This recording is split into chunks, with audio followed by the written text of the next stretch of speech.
marti sharafta kale saxaafadda kooxda hoose dhammaantiin waa salaamantihiin mudane madaxweyne markuu ugu horeysa adiga iyo ciidanka xoogga dalka Soomaaliyeed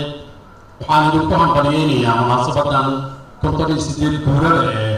asaaska ciidamada xoogga dalka Soomaaliyeed mudane madaxweyne sida dhammaan shacabka Soomaaliyeed ay ogyihiin waqtigaaga 70%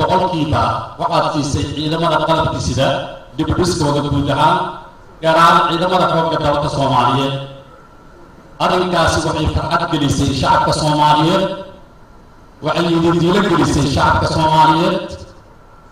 waxay argagax gelisay ama argagixisay cadowga Soomaaliyeed argagixisada sida arxandarada u lahaysa shacabka Soomaaliyeed argagax ayay gelisay runtii khudbadayda waxaa ku filan nabadayo heesteed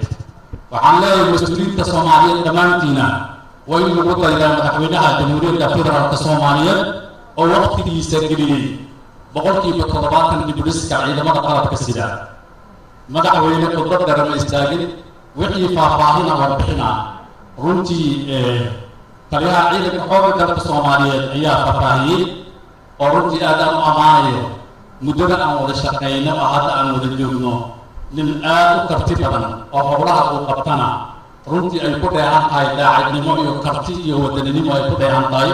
madaxweyne soo dhawow wadada hortaanada noo iftiini aad ma santin